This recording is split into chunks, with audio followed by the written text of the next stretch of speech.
ओम शांति 28 अक्टूबर 2025। बाबा की मुरली का सार। मीठे बच्चे, तुम्हें संगम पर सेवा करके गायन लायक बनना है। फिर भविष्य में पुरुषोत्तम बनने से तुम पूजा लायक बन जाएंगे। तो ये गायन है सूक्ष्म और स्थूल रीति से पूजा होती है। तो जब हम ब्राह्मण, जब बाबा का ज्ञान मिलता है तो अपने अंदर वो आत्मिक स्थिति हम प्रकट करते हैं अर्थात बार बार स्मृति में लाते हैं, अपने सत्य स्वरूप पर अपना अटेंशन ध्यान खिंचवाते हैं। तो वो जो आत्मा के गुण शक्तियाँ जो भी हैं वो हमारे प्रैक्टिकल कर्म में आती हैं। प्रैक्टिकल कर्म में तो आ जाती हैं, वो भी मतलब एज पुरुषार्थ या एज बाबा जैसे बोलते हैं यथा योग यथा शक्ति आती है। धीरे धीरे करके जैसे बैटरी चार्ज होती है वैसे धीरे धीरे हमारे अंदर आत्मिक स्थिति आती है और उसी अनुसार जो है हमारे कर्म भी होने लगते हैं।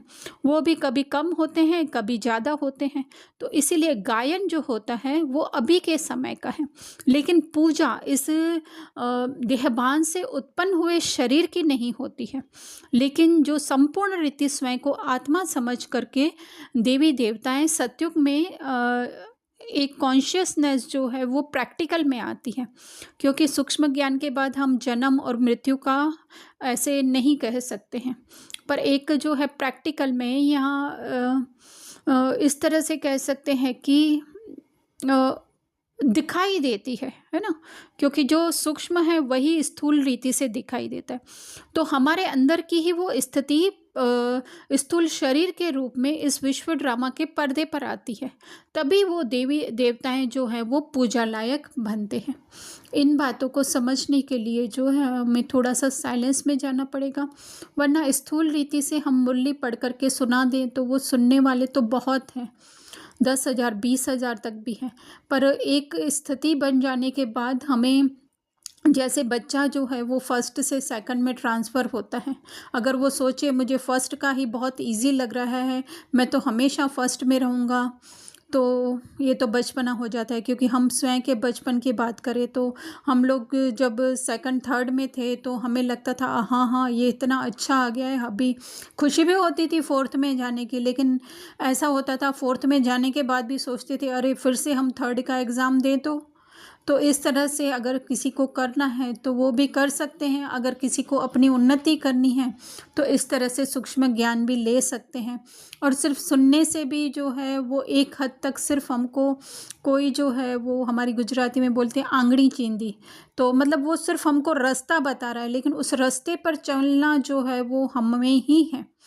तो इस तरह से हम जो है वो स्वयं की साइलेंस की स्थिति में जाकर के और इस सूक्ष्म ज्ञान को समझे। भविष्य में पुरुषोत्तम अर्थात स्वयं की आत्मिक स्थिति में जो रहता है, पुरुष की स्मृति में रहता है, वो है पुरुषोत्तम। प्रश्न बाबा कह रहे हैं कौन सी बीमारी जड़ से समाप्त हो तब बाप की दिल पर चढ़ेंगे। तो ये बाबा बीमारी इसलिए कह रहे हैं इसको क्योंकि अभी तक हम कहीं ना कहीं अपने देह के कॉन्शियसनेस में हैं। वैसे तो बीमारी जैसा कुछ है नहीं, लेकिन ये विश्व ड्रामा पे जो है वो स्क्रिप्ट ही इस तरह से चल रही है देह अभिमान की। लेकिन उस देह अभिमान में से निकालने के लिए बाबा को देह के ही वर्ड यूज़ करने पड़ते हैं। तो ये स्क्रिप्ट कैसे ख़त्म हो, तो उसके लिए बाबा कह रहे हैं देह अभिमान की बीमारी सबसे बड़ी क्या है बीमारी, देह अभिमान की। स्वयं को देह मानना ही, देह के द्वारा कर्म हो रहे हैं वो बीमारी नहीं है। देह के जो है वो कुछ न कुछ सोचता रहता है वो जो है वो बीमारी नहीं है, लेकिन स्वयं को वो देह समझना ही जो है वो बीमारी है। तो बाबा ने कहा ये स्वयं को देह समझने से ही जो है विकार आते हैं और वो हमको महारोगी, हमें अर्थात इस मन को जो है वो उसमें फंसा देते हैं, फंसाना ही जो है वो महारोगी है। तो इसके लिए बाबा कह रहे हैं अगर ये देह का बाण बुद्धि में से मन में से मिट जाए, सारी छापें अगर इसमें से मिट जाए, जो भी अपनी पहचानें हमने बनाई है वो अगर इसमें से हम एक एक करके ऐसे नहीं, पर जो भी संकल्प आते हैं उसको अपना नहीं मानेंगे तो बाप की दिल पर चढ़ बाप की दिल पर चढ़ना कोई स्थूल ऐसे सोफ़ा सेट नहीं है जिस पर कि हम चढ़ कर के बैठ जाएँ। लेकिन क्या होगा, उस बाबा के समान जो है हमारी स्थिति, स्मृति, सोच, दृष्टि, वृत्ति बन जाएगी। वही है बाप की दिल पर चढ़ना। तो उसके लिए बाबा कह रहे हैं कि अगर दिल पर चढ़ना है तो विशाल बुद्धि। विशाल बुद्धि अर्थात क्या, स्थूल रीति से समझते हैं कि बहुत कुछ समझ सकते हैं विशाल बुद्धि कि सारा विश्व अपना है, ये वो ठीक है, चलो अच्छा है। लेकिन हम अपने अनुभव से सुनाते हैं, साइलेंस में रह कर के जो हमने अनुभव किया है। विशाल बुद्धि ऐसी कि अपनी बुद्धि को एकदम जो है एक ही सोच में डुबो दो कि अद्वैत, कि कोई भिन्न है ही नहीं।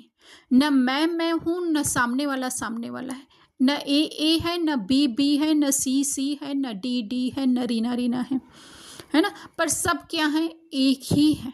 अद्वैत से बुद्धि निकाल देना, एकदम अपने जो है बुद्धि को, इसमें बाबा ने जैसे विशाल कहा है क्योंकि देह के हिसाब से कहा है, और जो निराकारी हिसाब से है वो उसका बिल्कुल ऑपोजिट होता है। एकदम जो है वो एक बाबा के सिवा कुछ भी नहीं। इतना हम बुद्धि को जो है व्यर्थ बातों से फ्री कर दें। तो इसके लिए बाबा कह रहे हैं ज्ञान चिता पर बैठो, अर्थात बाबा जो ज्ञान दे रहे हैं, बाबा क्या ज्ञान दे रहे हैं। हमेशा बाबा कहते हैं, आज भी बाबा ने कहा अल्फ और बे। तो बाबा सिर्फ इतना ही ज्ञान देते हैं, तुम आत्मा बिंदी, मैं बाबा बिंदी, ड्रामा बिंदी। तो उस ज्ञान चिता पर बैठना है, उसके अलावा कुछ भी नहीं है। जो भी दिखाई दे रहा है वो जस्ट माया का इल्यूशन है। हमने पहले भी कहा हुआ है, दुनिया सिर्फ इतनी ही है जितनी हमको इस समय एट प्रेजेंट, मोबाइल को भी छोड़ करके इन स्थूल आंखों से जो दिखाई दे रही, बस इतनी भी। हमारे पीछे भी हम सोचते हैं कि पीछे जो है हमारे ये है वो है, जैसे हम अभी सोच रहे हैं हमारे पीछे किचन है या उसके पीछे और कोई घर है, कुछ भी नहीं है। Just black black black black black, infinite black है। तो ये सोच बना के रखना। और अगर हमको इन बातों पे विश्वास नहीं आता है तो हम क्वांटम फिज़िक्स में भी जान सकते हैं। क्वांटम फिज़िक्स से पहले बाबा ने ही हमको समझा दिया है, पर फिर भी अगर हमको, क्योंकि हम भी नहीं मानते थे इन बातों को, कोई कहता था तो हम कहते थे ना, इट इज़ इम्पॉसिबल। लेकिन जितना जितना हमने, एक तो क्वांटम फिज़िक्स के बारे में, क्योंकि हमारी वो थोड़ी सी वो पढ़े लिखों की वो बुद्धि होती है ना, कि हर एक बात जो है वो प्रूफ करके ही हम समझते हैं। तो इस तरह से हमने भी जो है साइलेंस में चले गए, कुछ जो है बाह्य जगत से ज्ञान लिया तो हमको पता चला, और उसका हमने रियलाइज़ भी किया, प्रयोग भी किया, जो कि 1-2 दिन से बाबा प्रयोग करने के लिए कह रहे हैं। तो बस इतनी ही है। बाकी वो जो हमको दिखाई दे, हमको बुद्धि में आ रहा है कि मेरा बेटा स्कूल गया हुआ है, पति जो है ऑफिस गए हुए हैं, सास जो है वो कहीं और दिल्ली बॉम्बे में है, तो वो सब कहाँ है, सिर्फ बुद्धि में ही है हमारे। पर ये बातें जल्दी से हज़म नहीं होगी, हमें भी नहीं हुई थी, हो सकता है किसी को हो भी जाए। फिर आगे बाबा कह रहे रूहानी सेवा में लग। तो रूहानी सेवा अर्थात अधिक से अधिक अपनी आत्मिक स्मृति में लगा, वाणी को चलाने के साथ साथ बाप को अच्छी वाणी, एक तो स्थूल रीति से भी जो हम ये वाणी चला रहे हैं मुख द्वारा, और दूसरी जो है संकल्पों की भी जो बोल है, उसके साथ साथ अपने जो है वो साइलेंस में चले जाओ, इन संकल्पों से भी परे चले जाओ। दूसरा बाबा धारणा में कह रहे हैं कि समझदार बन, माया के तूफानों से कभी हार नहीं।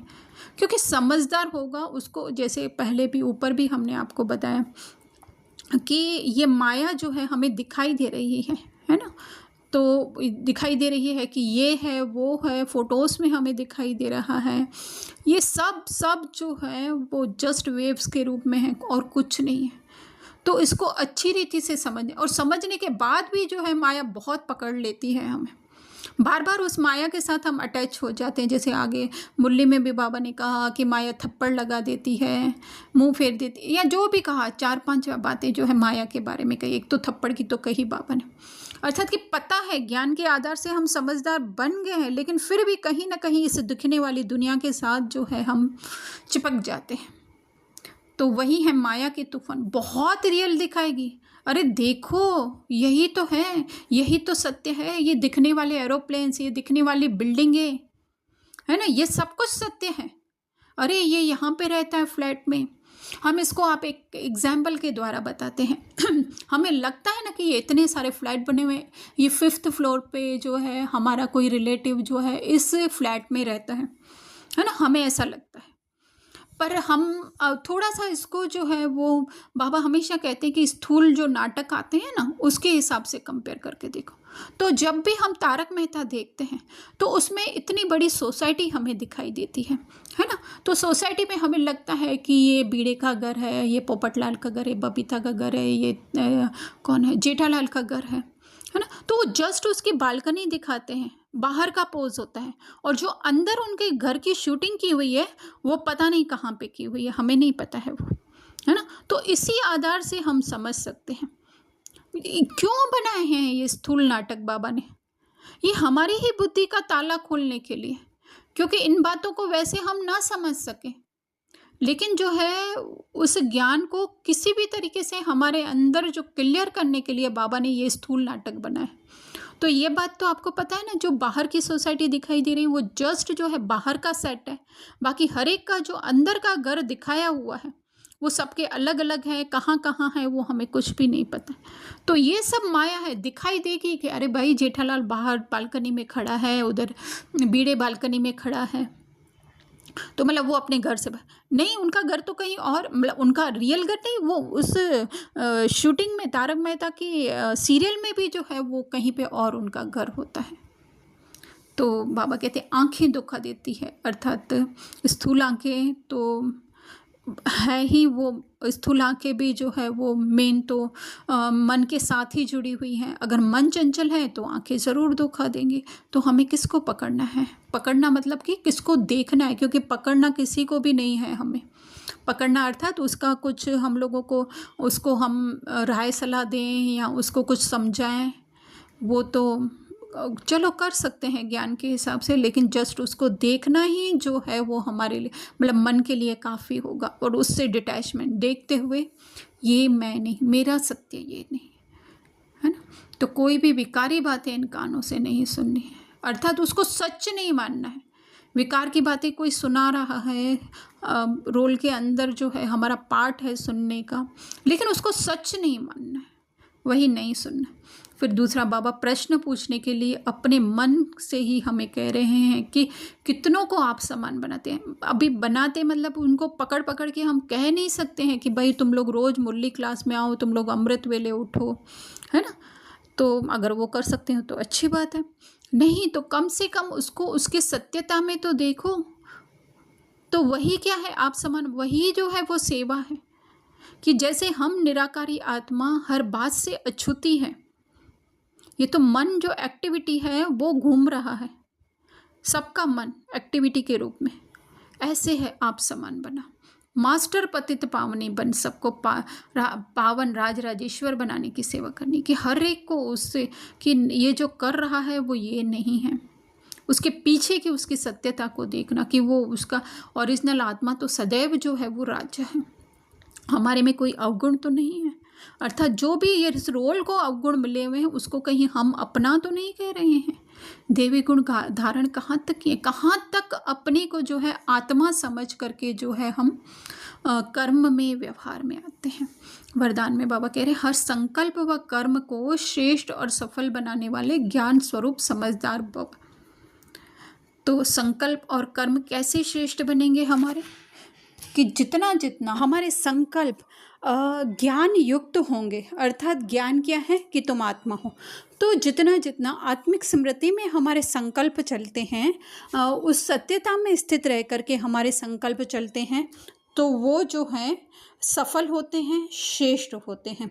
तो इसीलिए बाबा थोड़ा भक्ति मार्ग का हमें बता रहे हैं कि यादगार में है कि कोई भी कार्य शुरू करते हैं तो स्वास्तिका बनाते हैं या फिर गणेश को नमन करते हैं। तो हमें क्या करना है, एक तो स्व की स्मृति, स्वास्तिका अर्थात स्व की स्मृति कि मैं कौन हूँ, साइलेंस आत्मा हूँ, हर विचार से परे की, हर शब्द से परे की, हर पहचान से परे, हर चित्र से परे की, हर फीलिंग से परे, हर इमोशन से परे वाली मैं आत्मा हूँ, जिसके अंदर कुछ भी नहीं है, वो हम लोग थोड़ी देर साइलेंस में बैठ कर के सोच सकते हैं कि अगर हम लोगों ने ये इस जन्म में इस दुनिया की जो भी पहचानें मिली हुई है, उसको हम मिटाते जाएँ, कि ये मैं नहीं हूँ, ये मैं नहीं हूँ, ये मैं नहीं, तो बाकी कौन बचता है? वो मैं हूँ और बाकी कुछ भी नहीं बचता है, कुछ भी नहीं बचता है, उसी में ही सब कुछ है। उस कुछ नहीं में ही सब कुछ है। कि वो कुछ नहीं है तभी जो है ये देह की पहचाने हैं, ये सब कुछ ये देह है, देह के संबंधी हैं, देह के पदार्थ हैं, देह का नाम मान शान। तो ये है स्व की स्मृति कि मैं कुछ नहीं हूँ और इस कुछ नहीं के ऊपर सब कुछ है। वो है गणेश, जो बाबा कह रहे हैं कि नॉलेजफुल। गणेश को क्या कहा जाता है? नॉलेजफुल, कि इस कुछ नहीं में के अंदर ही जो है ये सब कुछ है। तो बाबा ने कहा कि जब स्वयं नॉलेजफुल बन हर संकल्प का उस साइलेंस में रह करके हम कोई भी कर्म या संकल्प करते हैं तो वो सफलता का अनुभव कराता है, अर्थात हमें खुशी, शक्ति, शांति सब कुछ प्रदान करता है। स्लोगन ब्राह्मण जीवन की विशेषता है खुशी, इसलिए खुशी का दान करते चलो। तो ब्राह्मण जीवन अर्थात ज्ञान मिला हुआ हमारा जीवन, उस ज्ञान वाले जीवन में ही हमें खुशी है, क्योंकि हमें पता चलता है कि हमें कुछ भी बाहर से अपने अंदर भरने की ज़रूरत नहीं है। बाहरी दुनिया का वस्तु, वैभव, व्यक्ति कुछ भी भरने की ज़रूरत, जबकि हम उन सब से भरपूर हैं, क्योंकि उन सब की व्यक्ति, वस्तु, वैभव की ब्लूप्रिंट जो है मुझे आत्मा के अंदर, रीना के अंदर नहीं है। फिर से हम कह देते हैं वो रीना भी जो है वो ब्लूप्रिंट के रूप में मुझे आत्मा के अंदर है। तो जो इतना ज्ञान जब हमें मिलता है और दूसरों को भी इसी ज्ञान से हम देखते हैं तो वह है उनका